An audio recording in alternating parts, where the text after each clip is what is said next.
Captain's Log. Stardate 312-20.20. I am currently trapped in the Alpha Shift bunker with First Officer Don Kowaleski and Chief Engineer Jay Nalu. Commendations are to be given to both of them for exemplary service in this crisis. Earth has been overrun by an alien virus called COVID-19. It began as flu symptoms, a few children getting sick, a few Chinese people who eat animals they shouldn't eat. Italy went down. Before you know it, the rest of the world started getting crazy. Donald Trump wouldn't let anybody come over from Europe. And then it got really weird. We couldn't go to the store. We couldn't get Lyft and Uber rides. Everybody was wearing masks. And they all started to go. And so we are hidden here. The last alpha men in the world, giving this last transmission for posterity. Dave, I'm using all the hand sanitizer we got. I don't know that my hands can take much more. Our hands are so dry, they cannot be sanitized any further. Welcome to the Alpha Shift. Welcome to the Alpha Shift, Earth's final SOS from this time of madness. Yes. I don't know when you'll hear this, but just know that at the time of this recording, we are in the grips of Corona madness. Corona madness. I mean, you know what spreads worse than any virus, Don, is the fear and hysteria from the media. Oh. I mean, they are really good at doing what they do. So Fox News and CNN might, slow clap for the panic that you have created. Yep. I mean, my God, I have seen some crazy stuff. I've got friends who are posting, they're posting stuff on Facebook like they're trying to save the world from this thing. They've got me hooked in. I mean, I got multiple TVs watching multiple news networks. You're sucked in. You're watching all the news. Yep, Okay. I'm buying toilet paper I don't need. I got potatoes that can be activated by water. How many cases of water you got in your house? 36? We have a lot. Okay. Yes. All the tubs are full. We are ready. You are ready. No, and I don't mean to make light of it. But no, you know what, Don? Yes, it is a virus. People getting sick is serious. But I think that, and I did look into it for a minute. I'm like, should I be concerned? And the fatalities apparently are less than a common flu, and it's spreading very quickly. It spreads a little bit virulently, but there is a lot of panic and a lot of scariness, and I couldn't go to Europe right now if I wanted to, which is interesting. Yeah, I hope that the forced isolation that they're making, everything, they're canceling everything, that will stop the spread. Yeah, because it seemed to be spreading pretty quick in groups. Yes, and so it's. Like I told people at work today, and I don't know if I'll go to work tomorrow, but it's historic times. We're living history. This has never happened before. My kids ask me, like, what was it? How long is this going to be? And I can't answer any questions because this has never happened. Yeah, we don't know. And the stock market's taking a plunge. And so that's where it really starts getting real. It's like, wow, business can't really go on, in certain in some sectors and certain things. Never have I been so happy to never have extra money to invest. So now I've got nothing that I'm really worried about. So now you're not worried about people who are getting their asses ripped in the stock market. Jeff Bezos lost more money than you and I will ever see in 6 lifetimes, in one day. Yeah. Now all those expensive Starbucks, I'm having the last laugh. Yeah, you're having the last laugh. You enjoyed that damn Starbucks. You should have saved that money for your retirement. Fucking no, I enjoyed it. Yeah, I'd be weeping right now. Yeah, I know. I all the times I really thought I should have worked harder. I'm really glad I watched that rerun of Star Trek, and I can give the captain's log perfectly. You think I was a member of Starfleet? I'm so good at that. Yeah. It's because I spent a little extra time on David time. Well, I hope whenever this podcast goes up, we are on Captain's Log March 12th. I hope that our little sketch there isn't that was so insensitive. How could they have done that? Well, I hope it gets heard by somebody. I hope that by the time I'm about 2 weeks behind on getting these things posted, so I hope there's still a world in 2 weeks. I'm sure there will be. All right. No one wants to. There's enough coronavirus. So, Dave, what are we going to talk about? What are we going to talk about today? I have something that is near and dear to my heart that I want to share with all of you, and I think is going to bring a lot of value. We have mentioned, actually, in past podcasts, I think we had Michelle Forsyth on last week or 2 weeks ago, And she mentioned it was so funny that this was a coincidence. She mentioned something called the Steve factor. And she had a friend named Steve who really had confidence, the kind of confidence that all women crave, and he had a presence to him, and people wanted to be around him, women wanted to be around him. It was that attractive energy that the Alpha Shift tries to create for its clients and that we all strive for. And I mentioned to her, I said, there's this great movie from about 20 years ago called The Tao of Steve. And it has these 3 basic precepts of the way for men to be. So I wrote an article shortly after we did that podcast. It's up on the Alpha Shift website, and I will put a link in the show notes. On the blog.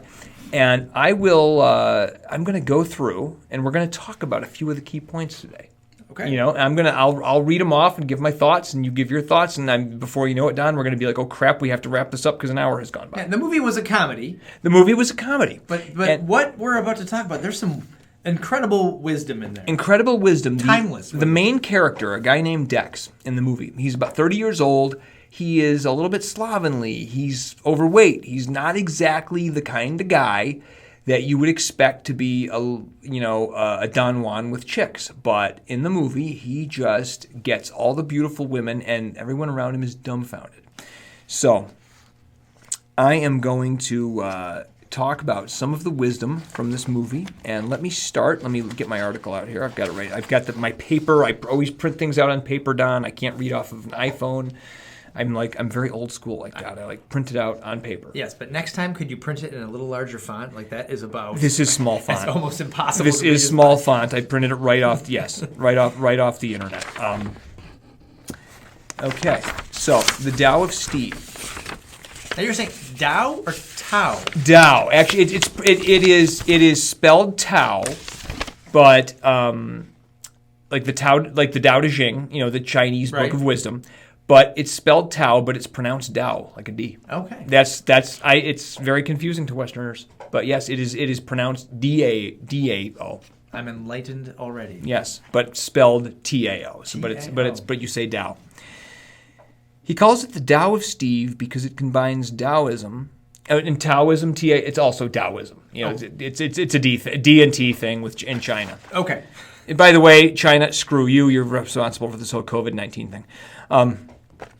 I just thought you were saying a soft T, like when us in the Midwest, when we say I-96, we say 90. Yep. But it's 90. 90. But no one says that. Everyone says. So I thought you were just like the lazy T. It really is Taoism, yeah. All right, so the Tao of Steve. He calls it the Tao of Steve because it combines Taoism and the traits of 3 famous Steves who women find fascinating and irresistible. And these 3 Steves are Steve Austin, the $6 Million Man, played by Lee Majors. Yep. Remember that? Can't deny that. Oh, he was the man. Lee Majors. He's Fall Guy too, right? Yeah. Yeah. Okay. Yeah, he was the Fall Guy in the 80s. Yeah, $6 Million Man in the 70s, Fall Guy in the 80s. Steve McGarrett from Hawaii Five-0. Ooh. Yes, another badass. And the ultimate badass of all time, perhaps ever, Steve McQueen. That is. I mean, the ultimate Steve. Steve McQueen in Bullet in that car chase with the Mustang. Yep. It's literally what I aspire to be in life. If your name is Steve, you have a lot to live up to. All right, I don't mean to get all I'm so great, but a lot of people think my name is Steve. Are you a Steve? You look like a Steve. I've heard that. I swear to God.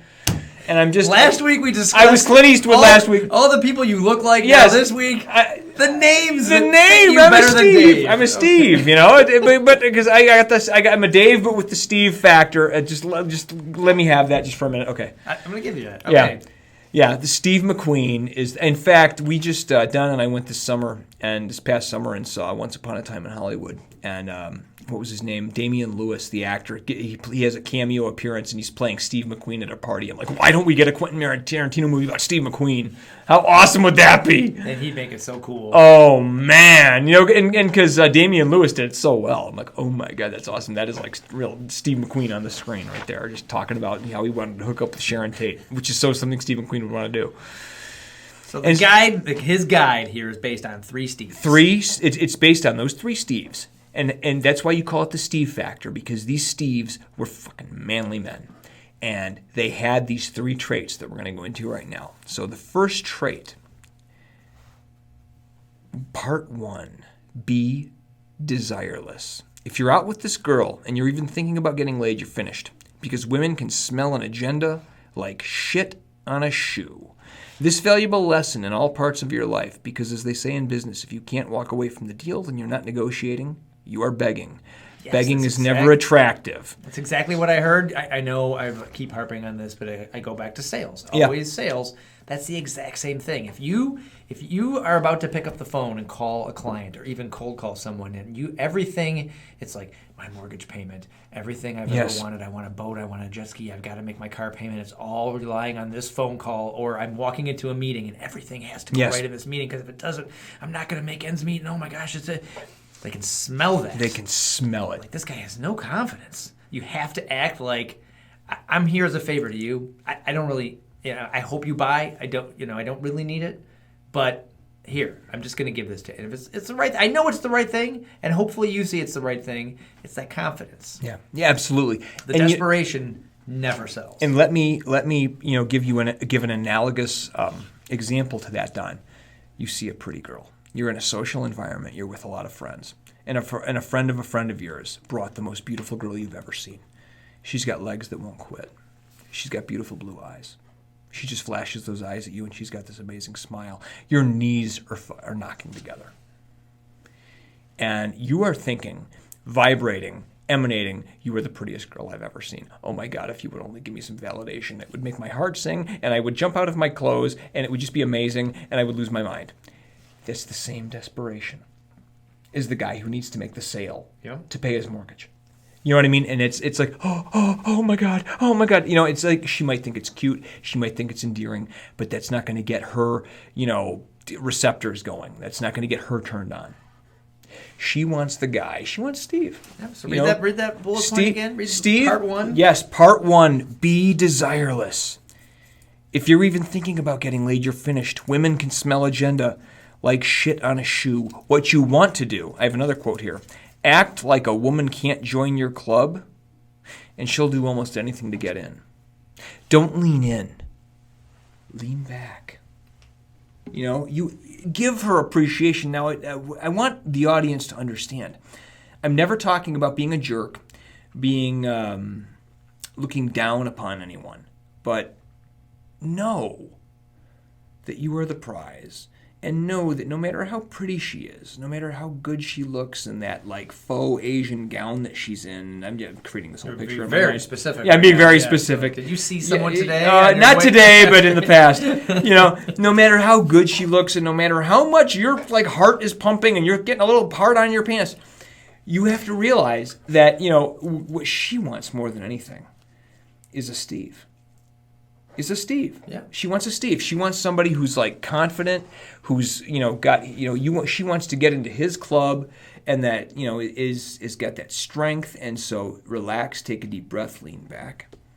Know that you have tremendous value to give her, and if she's well, it goes back to the confidence. Yes, you have value. If you can even trick yourself into having the self-esteem that you want to project in these 3 Steves. These 3 Steves, they don't have to fake it. No. It just came natural to them, or at least... Back in the 60s, you had Steves who could do this. There isn't a Steve around today who can do this. Yeah.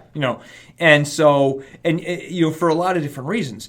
And, and it's such a rare, wonderful thing for a woman to find a Steve who can do this. And so... guys, this is the magic sauce.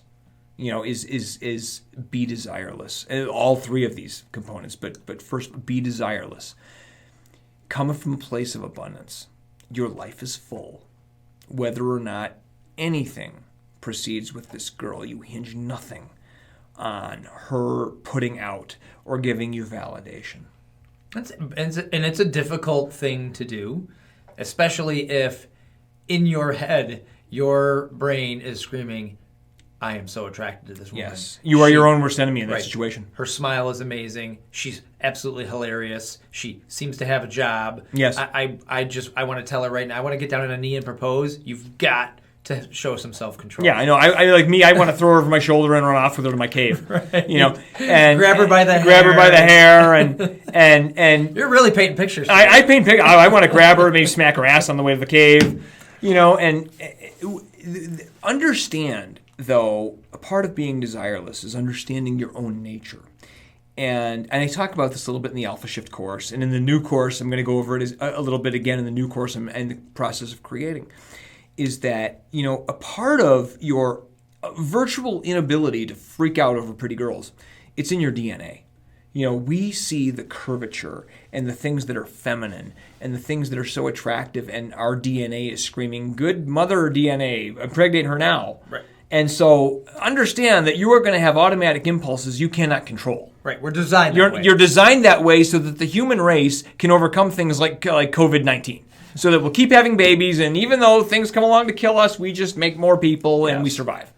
And so, even tonight, all around the globe, when we should not be touching anyone, there will be some sex going on. There will be somebody will have sex tonight because we cannot stop God bless you, so people. It's right there, wired in you. So it's okay if you are be desirous. Like if you are listening to the show and you're having sex tonight, please give us a shout out, give us a comment. We want to hear about it. And you can be as descriptive as you want. Yes, and so be desireless. It is powerful, and it opens the door for her to find you attractive and for her to kind of walk in. It's just take a step back. It's almost like any decision you make in your life. There are sometimes, I made a decision and that was it. I was going to do this. I was quit my job. You know what? Quitting a job, rarely do you go into your boss's office, sweep everything off the desk, flip them 2 birds, and say, I'm out of here, I quit. Usually you decide, okay, I quit. And you take a step back. You take a breath. Yeah. I want to get out of here. Now you start interviewing. Now you start looking for a job. Nobody quits until they have another job. And then when you go in to quit, you have that confidence. Yeah. And they're like, well, what would it take? Would you be open to a counteroffer? Would you give me 24 hours to talk with my management because we would like to keep you? That is that Tao, that confidence that right now I'm in the driver's seat. Yeah. I have an offer letter or I have a job lined up over here, and now I have my current boss telling me he'd like 24 hours to see if there's a way that they could keep me. Okay. You've got all the power. You've got all the power. So apply that to a dating or a meeting situation, and it's that same confidence that I don't need this. My entire life doesn't revolve around this interaction with this woman. That's right. But I would love to get to know her a little bit better. That's exactly And I'm interesting enough that she should want to get to know me. And that can be the starting point. You hit that magic nut, and regardless of whether you hook up or not, it's going to be a great interaction, and you're going to feel good about it. Yep. That's the magic place to be. That's what you have to get to, and that's the antidote to the neediness. You have something special. Only good girls get a shot at it. And so because there's plenty of women, there's a lot of guys out there who are dirtbags, but there's plenty of women who are a little less than ethical too. And that's just a reality. And so you're always screening for good ones. And nothing personal. No offense to anyone, but you're always screening for good women because you have a finite amount of time in this world and in your life, and you're going to spend it with the right people. And so you're always screening. And, it's... And be aware that oftentimes the girl sitting across from you has been burned Yeah. more than once with a phony or someone with a line or someone that's going to just really sling lies to try and impress her. So if you are true, it doesn't matter what you're into. You know what what your skills are, what makes you unique, whether it's juggling, playing guitar, writing, or I don't know, maybe you're a whiz at accounting. Yeah. You've got something that you do well that you love to talk about if someone gets you talking, and that's got to be it. Don't try and fake it. And it's that you know right away. If someone, you might find a girl who's like, I love a good balanced balance sheet and accounting, and they're going to want to know. perfect. You found someone that's going to hang on your every word when you're talking about an Excel spreadsheet. Yeah. Don't try to be someone you're not. Right. Just have that confidence. You are interesting in some way. Everyone is interesting in some way, no matter what. And, when you can get to that place where, you know that you're interesting, you're the prize to someone and you don't have to impress anyone, it takes so much pressure off. And then you're going to have a good energy. I remember back in the day, 10, 11 years ago, when pickup was at its height. I went out with a bunch of these guys after my divorce, and I remember just being appalled. I said, if this is what it takes to get women, I'm going to join a monastery. I'm not doing this. I took off from this group of 25 guys, and I went to my local dive bar near me, and I went to the bartender, and I'm like, you're just not going to believe what I just went through. And so I hung out at karaoke night, and I was perfectly happy. And, as it turns out, that I was not alone for the rest of my life. Everything was fine. Yeah. But it was like I knew I was in that situation. It was at this meeting of the lair, Royal Oak Lair. It was like Fight Club. Nobody talked about Fight Club, but there were these different groups in different cities of guys who would help each other with pickup. And we all met at a Starbucks that had a meeting room in the back. And the one guy was a football coach, and he was drawing this plan out. And okay, when you have a 2 set of women, you do, and he circles it, and then you come in from this way. And I'm like, and it was like that scene in a movie when everything slows down and the fisheye lens comes in on you, and you're like, holy crap. And I was like, oh my God, what did I get myself into? And shortly after that, I was out of there. But that stuff was real. That must have been an awesome experience. Yeah. I would like to have been in that club. Yeah, that was something else. I don't think that really goes on anymore. I think that the zeitgeist of pickup has passed, and people are over it generally, because it played out, but it was a thing for a while, and it was Isn't that what some people they think it's a formula? Mm-hmm. They think, there must be a magic phrase, a magic way to win every girl, and you were probably witness to the fact it doesn't work on every girl, but it does work on some. And they were just going through. It's calls. Make 100 phone calls with the same the same mentality. Yes. Exactly, and it's very male thinking. Trying to apply a formula to something, repeat, and it was male thinking applied to dealing with women, and so it became, and it did work sometimes. I mean, some of the guys were really good for a while. Although I will say that some of the guys who were the best at pickup, Eric von Markovic, Mystery, he had that show on VH1. Yeah, he ended up going crazy and had a mental breakdown. As did Neil Strauss, who wrote The Game and is now married. And Rush Valadeza, who is one of the greatest pickup artists of all time, is now a reformed Christian and looking for a good Christian woman and denouncing all of Western society. So, it has a cost, guys. It will make you crazy for a while, and then you will become a super Christian. Yep. So, there's that. So you just kind of need to be, what I want to direct you toward is, in your beingness, become a Steve. You will have more success with women than any of these pickup artists over the long term, and you will feel better about yourself. You'll look at the mirror and see someone that you respect and that you want to be. So let's move on to the second rule, the second part of being a Steve. Part 2, be excellent. In the movie, Dex, I'm going to read some of my article right here and we'll talk about it. In the movie, Dex calls this having some skills, like being good at playing a guitar. Skills are something that make you unique, interesting, and exciting to any woman you meet. And skills don't have to be crazy weird shit like juggling, rodeo clowning, or being an Olympic gymnast. It can be simple, manly stuff. Building a bed frame, being handy around the house. Maybe you're a great cook. Or maybe you make really good salsa. Yeah, maybe you're a great conversationalist, or you can make her come over and over. Actually, that's a must. You need to be able to do that, guys. I don't mean to get weird on you. So you can't be a buffoon who's good at nothing and lays around the house in boxer shorts. You have to be good at something. But don't open with that. Well, okay, if you're going to open with that as your special skill. Yeah. No, with sex, no. That's no. Be prepared. But you're going to find, there's 100 women, one of them is going to be like, that's what I'm looking for. Right, yeah. Someone who can make that happen over and over again. Like, perfect. But also your the other odds are down. Yes. The other 99, after you've properly showed her like real skills in the world and courted her, will definitely want that skill. Right. So it works. Just don't be talking about it outwardly. Yes, you're gonna be a lot more impressive if you have an executive kitchen at home and you have a whole recipe and you've got some of your favorite dishes and you'd love to invite her. That's gonna open up the door for a lot more women than if you're good at if you're good at a lot of real life stuff, she expects you to be good at sex. If you're competent, like in like 900 other areas, she's going to expect competence in the bedroom anyway. So, yeah. So you're good, but make sure you are. We'll talk about that in another episode of the Alpha Shift. Well researched and well read. Okay, he knows what he's doing. He probably knows what a clitoris is. Right. Yes. We're going to find out. So yes, you got to have some skills. You've got to be good at a few things.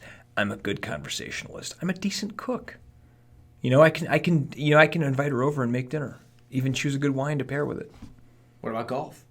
I can't golf for shit. But if you're good at golf, yes, yeah, let's go with that. Yes, and if you have other things you're good at that you can impress her with, maybe you have a good podcast that people listen to. Maybe maybe you can do things that she can admire. Maybe you play guitar really well and she likes to come see your band play. Yeah, Well, we do have a good podcast. We do have a good podcast. You've got to be skilled at something. We enjoy doing it. We talk for an hour a week. We talk to men. We're growing an audience. And we're building a group, a platform, someplace for men to have a voice. Yep. We don't have all the answers, but we have two different perspectives on things, and you could talk for hours about this. I could talk. Episode 20 we're in right now. I mean, we could literally like barricade ourselves in, keep Jay hostage, and have an 8-hour podcast. Right. Hey, attractive woman who I would like to be involved with. Yeah. If I had you on the show, what I've told you about the podcast, what would you want to talk about? What's your take on men? Oh my gosh, you have an open door. First, you've shown her you're interesting. Now you've asked her to kind of be a part of your world and offer an opinion. Can you imagine the confidence? The confidence, yes. You have no agenda. You're just kind of like learning. And she's like, I like this guy. I want to be a part of Dave's club. Yeah. That's You have women guests on your shows that call in? I do. But we're actually trying to understand women and live in harmony with them. It's not a boys' club about how do we beat them, how do we do this, how do we do that. We're all trying to come together here. Yeah. You use that game on me, Dave? Did it work? All right. Yeah, it would work on me. All right, I'm gonna keep that in mind. So Thank you very much. Special skill. That's my Don, let's talk about some of your skills. You're a man of many skills. You know what I like to do? I like to write. You do like to write. You write well. I like to blog. I like to write, and I like to be funny. I think this world is too serious. Yes. And so I write about being a dad. Okay. I write about my lung thing. Yes. I write about just random stuff that I observe, and I try to keep it light. And I really enjoy. And I don't have a huge following. I don't have a book, but I love when someone just comes up and says, "I read everything you write. You're absolutely hilarious." That is awesome. And it's random nonsense stuff. Sometimes I'll put up I put a recipe up this week for pizza dough. It can't miss pizza dough. But the opinion I had in it is every recipe you ever look up online, first they start with like 800 words, a giant essay, because they want you to scroll and click. And I started with the recipe at the top. Okay. And then I gave them the how-to, and then I basically admonished all these recipe sites because they're just begging for clips.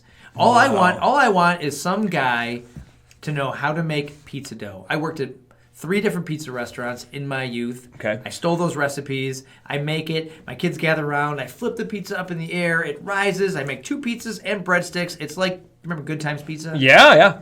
I have the Good Times Pizza dough recipe, and I make pizza as good as we had up at Michigan State. I mean, I burned the roof of my mouth so bad on that pizza. Yeah. Like at 3 o'clock in the morning when I was so hungry and drunk. Yeah.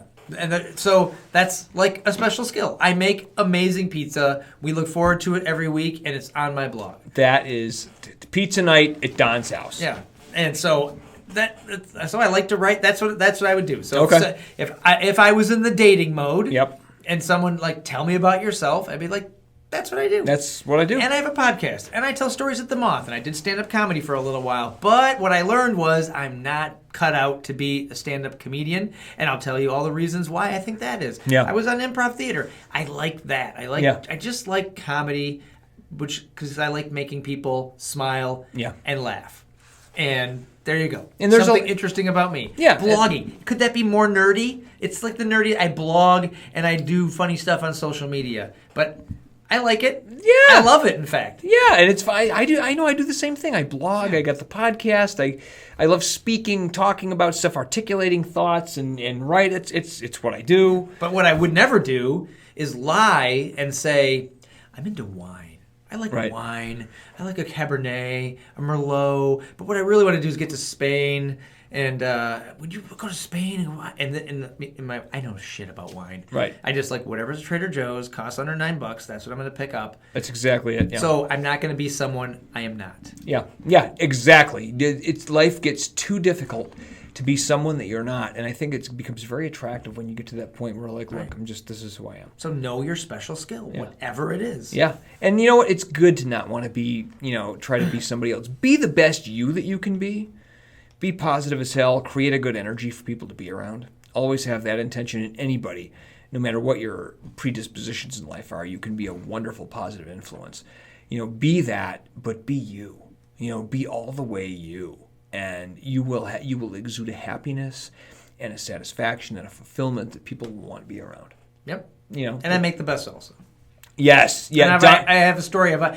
Okay, so Donnie Jalapeno salsa. Donnie Jalapeno. Yes, it's good stuff. We're gonna link that. We're gonna. Let's just do a plug for Donnie Jalapeno. Yes. So somewhere, actually, in the show notes will be a link to the order form. Okay. And I make it fresh. You order it, I make it fresh. So you need it for like a graduation party. You need it for a summer party. Order it. We'll figure out the geography, whether I got to meet you halfway or you can just pick it up at a fridge at my house. Is it the best business model? No, it's not, but it's the best salsa. Yeah, it's the best salsa. And I haven't found a way to keep it the best and do anyways. But we're getting away. The whole point of all of this is some people will be bored to tears about everything I just said. But in the right situation, if I was talking to the right person, that would be that quiet confidence that these are the things I'm into. Yeah. And if you find it interesting, you're going to find me interesting. Absolutely. It's the special skills. And people, you have, everyone's got a special skill and people throw knives and juggle. You have something you do really well. All right? Think about it. Maybe write it down. Mm-hmm. There's probably 3 or 4 things you do really, really well. Mm-hmm. And you might think they're nerdy, and that's not what chicks want. There's a chick that does. Yeah. Or even if she doesn't like we talked with Michelle Forsyth about the rubric and having her list. It may not be on her list to date a guy who makes amazing restaurant-worthy pizza dough and absolutely incredible salsa. But when I start talking about it, I talk about it with joy and enthusiasm. It's something I just love doing, and it's super nerdy. But I think that would be whatever your salsa / writing / pizza dough is. If you love it and you're passionate about it, it's going to drip off of you. That's the confidence. Like, wow, this guy's amazing. I've never met anybody so into pizza dough. But he's hilarious about it. Don, I got to say, I haven't thought about this in a long time, but some of the key relationships in my life have been women who said to me later on, you were not my type. You were not what I would think would be my type, but I was just so... I've just never met anyone like you. My ex-wife said that. My last girlfriend said that. This, married woman I had a tempestuous relationship for 3 years said that. Well, that's a great thing. It is. It's because they're just blown away because in what it is, I'm interpreting now, is they're catching me when I'm not looking. And I'm being myself, and I'm exuding confidence and enthusiasm about the things I'm really enthusiastic about. Yeah. And it's sweeping them in. And where I get into trouble is later on in the relationship, now I'm worried about losing what I have. Right. And it's exactly what I do. You started tonight's... I just gave you that idea, start tonight's show with the Star Trek thing. That was Don's idea, by the way, guys. And you were like, I will... And I'm like, I hope it. And you basically, you went on for almost a minute and a half, spot on, because it's in you. That is in your DNA. Yes. The love of Star Trek is in your DNA. Even from the time I was 12 years old, I saw myself in Captain Kirk's chair, commanding the Enterprise. Being cool Being that. cool. Yeah. Being exploring a badass. New worlds like we're doing now. We're exploring the podcast world. Yes. not quite as glamorous as what Kirk did. Oh, no, I know. But then again, if you were actually in a starship, it wouldn't be very glamorous either. Right. It's fun to watch a show about it. But the point is, the guy that for the first minute and a half of the show, that was yourself. That was to me. Your soul. It makes you happy. You can probably watch old clips of it. Oh, man. And if someone wanted to, why do you like Star Trek so much? You'd be like, how much time you got? How much time you got? Right. Oh, man, that is my... take you through the history and all the spin-offs and the movies, and I'll tell you what's good about it and bad about it, what's amazing about it. How could someone not want to just I gotta keep talking to this guy? And let me tell you, let me give you a quick comparison before we move on. So there are people out there who love Star Wars. Like, I'm not really into Star Trek, give me Star Wars. Let me tell you something. Star Wars is like that summer love, that hot hippie chick. You have crazy sex, you hang out all summer, and she kind of comes and goes. You never know what she's doing. Come fall, she's gone. You don't see her again until maybe next summer or the summer after. Or maybe her name is Summer, for Christ's sake. Okay. That's Star Wars for me. It comes on really hot and heavy, and then goes just like it came. Star Trek is that long lifetime love. That girl that's by your side all the time. She's stalwart, and she's like the great love. She's the one that, even if you're separate from her for a time, you're like, how were we ever apart for that time? And so that's the difference for me. It's like I love them both, but Star Wars is like that hot summer fling that comes and goes. You lust Star Wars. Yes, but I love Star Trek. Yes. That's touching. That's what it is. I'm a little choked up. Yeah, Star Wars just comes on. Could be the corona. It's the corona. Yeah, it's the corona. Oh, God, no. We're really hoping Don is here next week. Yes. Hoping I'm here next week. Oh, my God. But yeah, that's the difference. And it's beautiful, and I'm jealous of that love. It is a tremendous love, and it's flourishing again. Star Trek Picard is on CBS All Access now, and I'm just beside myself with joy. Yeah. Next movie, the Tao of Jean-Luc. The Tao of Jean-Luc. That's a great idea. Yeah, the Tao of Jean-Luc. Except there wouldn't be 3 Steves to model after. There'd be just one Jean-Luc Picard, and that's all you need. Right? I could model yourself after Jean-Luc Picard. Or you know what I could do is I could do the three precepts based on Star Trek, and do one based on Kirk, one based on Picard, and maybe one based on I don't know, Cisco or Janeway or one of the other captains. Dude, that's the blog entry that's going to go viral. That's the one. No one's ever done it. Just like this. How to master life as a man. All the lessons can be learned from Captain Kirk, Jean-Luc Picard, and whoever the other guy is. Scott Bakula. There's a bunch of other ones, but those two are the main, yeah. So or we could throw Spock break in there. them down. Or maybe Kirk, Spock, and Picard.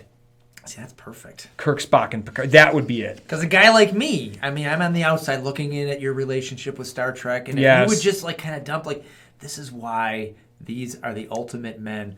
Leaders, yet vulnerable. Yes. Sensitive. Women love them. Logical, yet emotional. Yeah. Because I only know Jean-Luc Picard is also Mr. X or Professor X. Yeah, Professor X, Professor Xavier. So I know him very well that way, but I never watched the show. So Professor Xavier... I could use this article. I could use this blog entry. Yeah, as portrayed by Patrick Stewart, is similar to Jean-Luc Picard. They're both very honorable men who are leaders. And I got that right. It's the same actor, right? Yeah, same actor. Okay, Patrick right. Stewart. Yeah, you're right. You're correct. I thought you were gonna. You look like you were gonna take a swing no, at me. No. Yeah, and he's great, and I'm sure that a lot of Patrick Stewart gets into these characters. So I have a lot of respect for him. A lot of just so happy. So back to Steve's. Back to Steve's part 3. Be gone. Be gone is explained in the movie using a law of the jungle analogy, as Dex puts it. We pursue that which retreats. So you get through the defenses by being desireless. That's how you get through her initial defenses, the slut defense, when she's like, is this guy just trying to pick me up? Then you stimulate her desire by being excellent. You make awesome salsa. You're such an enthusiastic Star Trek fan that you make her laugh. You exude confidence in whatever it is that you exude confidence in. That's the thing that's going to get her stuff rolling. Right. Any kind of confidence and lack of... You are interesting to her. You are interesting, and you do not require her approval or validation for you to move forward with the interaction. That's very important. Then, when she's getting hot and bothered, and she starts to think, I want this guy, you take it away. Where it is you and how you make her feel. Now you gotta just it's like in sales, Don, the takeaway close. Oh, maybe you don't need this. Yeah. And they're like, oh no. And if you don't decide by tomorrow, unfortunately, I can't give you this or this. Right. And really? Like, yeah, I don't. I need to know by tomorrow. There's a lot of setup involved, and in order to get you into this program, I really need to know by tomorrow. That's why I'm calling you today. I know it's Thursday. I know it's last minute. I've sensed that you've been interested in this. You haven't been making decisions, so I have this opportunity to make what I've already showed you that much better. But I mean, it's tomorrow, and it's okay. It's okay. I understand if you want to hesitate, but I think we've covered everything. I think you've told me what you need. I think you've checked off every box, and now I'm giving you just this little bit more, which I think if you're going to start with me, let's say advertising schedule, you should have this, because now you're taking this beautiful piece of cake and you're putting some whipped cream on top, and I can't give you whipped cream after tomorrow. Yeah, that's exactly it. And with a woman, maybe you're not going to say you're going to have a whole line. You just pull back. You pull back. Women are like hunters. They want to bag a lion or a bear or something that's hard to catch. They don't want the guy who's like, okay, I'm available whenever you need me, whatever you want to do. Let me go hold an arm for you. No, they don't want that guy. All right, so let's say you're having this great... They want the guy who pulls back, the guy who disappears from the party for a little while. Right. They're wondering what that guy's doing. So you're having this conversation. You found a girl that wants to know about all the Enterprise captains and their various, and the history of the show, and when did it go off the air, and was there really only 20... total episodes in the TV show, or wasn't it like 50? 79 in the original. 79, which amazes people that only 79 episodes of the original show have been able to live as a cult following for all these. Like only 79. Yeah, that is so short, especially in that day, that time period. Yeah, it's like 3 seasons. Yeah, you had to get to like 150 to get to syndication. You've got this girl. She's laughing. She's into this nerdy thing that you're into. You're just a nerdy dude. Yeah, and it's like, okay, this could be check, please. Your place or mine. Right. And you're saying at this point you do what? Okay, well, if we're at the your place or mine point, maybe just take her home. But you see it's been a while. Yeah. If we're at that point, take her home. No, okay. I'm not saying don't bail at that point. But if the interaction is casual, you're getting along well. Let's say you're at a party. You're with friends and you're talking to her and stuff. It's going well. Okay, all right. I'm feeling this now. Yeah, there's a lull in the conversation. Fucking go talk to somebody else. You could pull back a little bit. You don't need to be hanging on her every word. You don't need to be holding her purse while she goes to the bathroom. If any of you ever hold a woman's purse ever, I will punch you in the face. Never, ever do that. So you just there's a point in the actually just a real quick announcement for the married men out there. If your wife asks you to hold her purse, you can hold her purse. It's not a big deal. Just for a couple minutes. Okay, don't let anybody see you doing it. Don't let anyone see this. Don't walk around. Don't walk across the parking lot. But just like, could you hold my purse? I need to do something, and she's changing a diaper. Maybe set it down and just watch it. Make sure nobody steals it. Don't hold it in your hand. Just for the married men out there. Just for the married men out there. Okay, right. But it can pay off later. I'm just saying, like, you do something like that. Like, I held your purse. Couldn't you?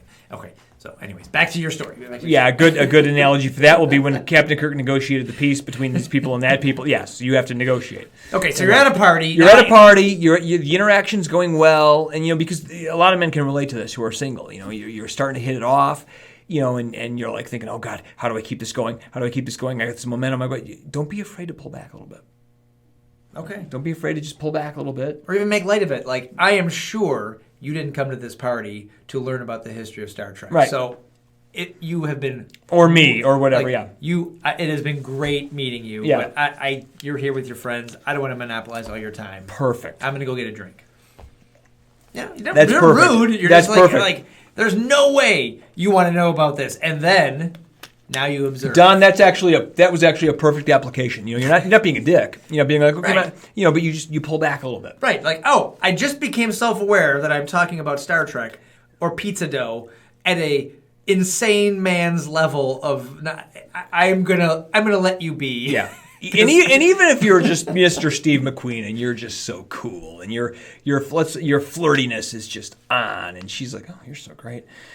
Don't be afraid to take it away a little bit, because let me tell you something, women really are like hunters and they do want to bag the best guy that they can. And if you're pulling back because frankly you're the man and you're talking to this person and that person, she's gonna be like, And she's going to be wondering. And it's very counterintuitive to a man. This one is the most counterintuitive because men want to they want to zomp in and close the sale. Right. Well, isn't Steve McQueen like he almost doesn't apply, right? Because he's got like groupies. Girls throw themselves at him like they throw themselves at rock stars, and that's true, Don. That's but not real life. Yeah, no, I mean not for most people. But if you watch the way he is in his movies, he's very dismissive in a way. Especially when there's like a bad guy to be bagged or something. He's very dismissive of the women, and he's like, like when I got time for you, and then at the right time he gives her his full attention. Okay, you know what I mean? So I'm following along. Yeah, yes. and I think a lot of rock stars operate the same way. Okay, and so it's like you have to have like basically your purpose, your mission, your direction in life, and we've talked about that in other episodes. You have your purpose, your direction, your mission. And that supersedes any relationship, any woman. And sometimes for that you have to be gone. Or sometimes, my friend just got here to the party. I'm gonna go over talk to him. I'll come see you in a few minutes, or whatever. And you're gone. You've got some. You're not. It's not all about her. She's not the center of your. Furthering the interaction with her isn't the center of your whole existence. Yeah. And what that does, aside from making you be desireless. Yeah, that makes you desirable because you're like pulling back. But it also. Oh man, I lost my train of thought. It was really good. I was going back to the number one is be desireless. Be desireless. Number two was, what's the second? Number two is be excellent. Be excellent. And then you need to be gone. Be gone. Be gone be gone usually because you've got a mission, you've got something else going on. You're not, because what you're doing is, okay, this is what I lost in my brain. When you be gone, another element of that is you're taking the pressure off of her in a way because women feel when you are like zoning in on her, and you want to hook up with her, and you're totally into, oh man, this girl's beautiful, and I got to push this forward, and I'm going to take her home. She's feeling a lot of pressure. She might not be totally comfortable. She might have her own stuff going on. Maybe maybe she's had really negative experiences in the past. You don't know what's going on with her. So the last thing she needs to be feeling is any kind of pressure, like social anxiety or pressure coming from you. Yeah, and you give her space. We go back to this party now. Be gone is like a foolproof antidote to that. Right. You pull back, and it's counterintuitive to men because we want to zoom in and close the deal. We want to get this shit done. So it's counterintuitive. You've really got to have the confidence to be able to pull back and have that. And you come from a place of abundance. It's like, and you have to have it in your mind and in your heart that, hey, if this girl walks out the door and I don't see her again, we're good. It's fine. And I'm not going to be, oh no. And you have to do that because that may happen. Oh yeah, that may happen. You're not compatible with 100% of all women in the world. Yeah. So if you do pull back and you say like, hey, I know you didn't come here for this, and you're awesome. I hope talk to you later. You pull away, and she goes to the other guy she's already missing. Then right. Okay, yeah, you've lost nothing because you've got that confidence. You're desireless. Let me tell you something. But if you give her that space, and one weird guy comes up and tries to run game and be a pickup guy, and then someone else comes up, suddenly she's like, I gotta find that Dave guy. Yeah, right. Really I gotta find that Dave guy and see what's going on with him. He's the only normal person here. Yeah. Yeah, I gotta tell you, I when I'm on YouTube or like on Facebook, these social media sites are like sophisticated AI from another planet. They know everything you're thinking. They know what you were talking about an hour ago. They know it all. And so I'll go on YouTube to watch a video from Abraham Hicks about the law of attraction, or like a Star Trek video. And like the ad that comes on is like some pickup artist guy who's selling a program, because they know how to target. And it's always some 30-year-old guy who's a douche and who's talking about confidence and talking about all these things. And I'm looking at him like, are you fucking kidding me? Like, what the hell do you know? Are you just out of high school? Because I know, everything that I know, I learned from hard experience. You don't read a book and get this stuff. I'll tell you right now, you can read all the red pill dating books in the world and you don't know shit. You know about it. You have read a few words on a page about this stuff, but you don't know until you've been through it. You can be married 23 years and still not know shit. Right. Well, you know about being married. There's certainly an area that you are an expert in. Yeah. Absolutely. But when it comes to like the dynamics of dating and rejection and loss. That you might not know such about. I mean, you are still with Kathy. Yes. So yes. yeah. True. But, I do not know about that. Right. But that's, believe me, you don't know about that stuff until you know about that stuff. And you know about this stuff when you experience it in real life. And a 30-year-old guy probably can't. The 30-year-old guy who's never been married, never been dating the same woman for more than 6 months doesn't know shit. Yeah. And these guys are out there selling more stuff than I sell. I mean, are you kidding me? They're good marketers, God bless them, but they don't know a damn thing about life, relationships, or human, the human experience. Well, that's what we're doing different. Yes, and so I just saw something like that today. It got me a little triggered. I'm like, are you kidding me? I'm looking at this dude was a millennial, and you could and he's like, and just so you know, and I haven't dated in a long time, and he couldn't have been more than 29, 30 years old. I haven't dated in a long time. I'm married and happily so, and he's doing this ad like his wife is in the other room listening to him. I mean, come on. You got to get real with guys. And so I'm getting geared up to do some sales videos for the new thing I'm coming. It's going to be real. I got to find some of these things. It's funny how the internet works because I don't see anything like that. Did you get jalapeno stuff? What do you get?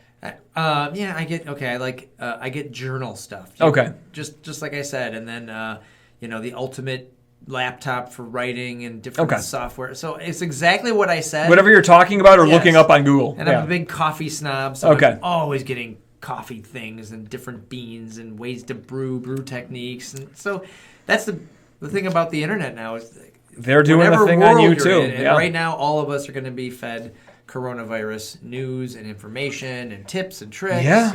Yeah, nonstop for a while. Yeah. So I'm sure that we'll get to the other end of this, and we will comment on it when we get there too. Right. So were there just three, or were there? Those are the three for this week. We're going to talk about the three from that movie. I'm going to find a link to that movie online and put that in the show notes too. I gotta find it and rewatch that movie. But the three main concepts from this classic old movie: be desireless, be excellent, and be gone. I mean, that is Steve McQueen right there. Be desireless. Be excellent. Watch Bullet again. Watch, the Hunter.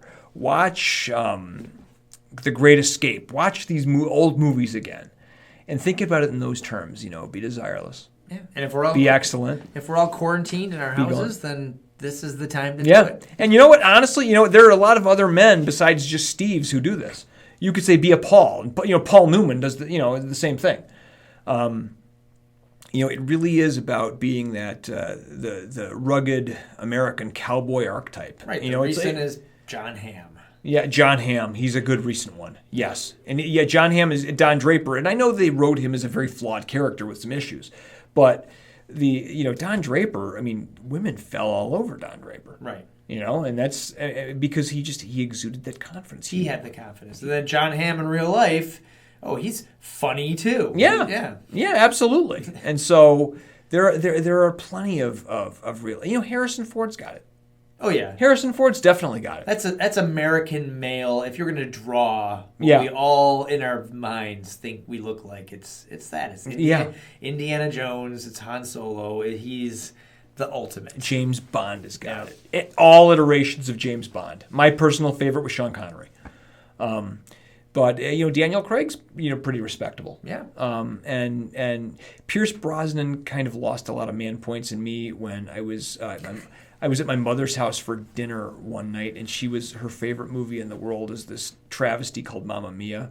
And Pierce Brosnan was in it singing badly. It was like that was unfortunate. Oh dear God! I'm like, I can't. You're not James Bond anymore. I'm sorry. And so he's no longer James Bond. Yeah. But Daniel Craig. How come Wolverine can pull off being singing dance man and Wolverine? Because he can actually sing. Yeah. I mean, he's actually good. And Pierce Brosnan. Brosnan should have known his limits and just said no. I mean, I even thought about that. I'm like, man, they should have gotten Hugh Jackman in this role. He would have done really. He would have killed it. Yeah, he does have a name, Hugh Jackman. Wolverine. Wolverine. Yeah, see, I know my X-Men characters. I love when you get talking about movies. This is like your thing. You know the actors and the Steves. I know. Yeah, the Steves, the actors. Yes.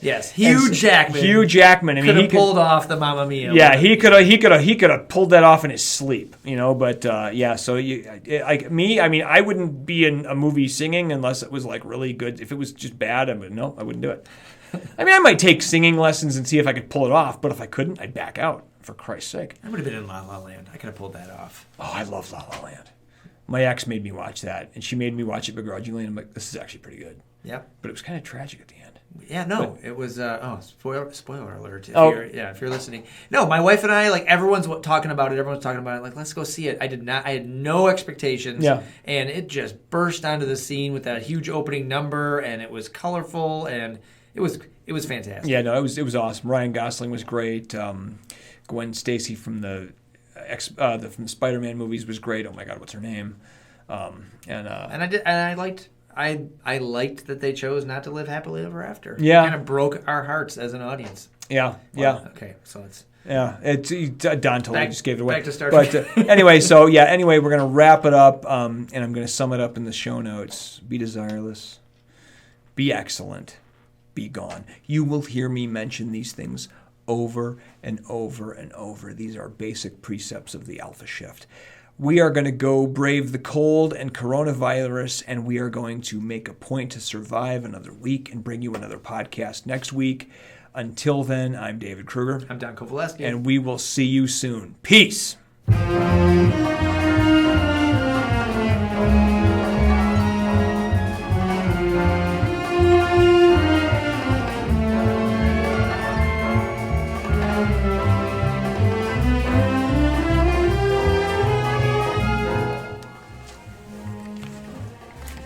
All right.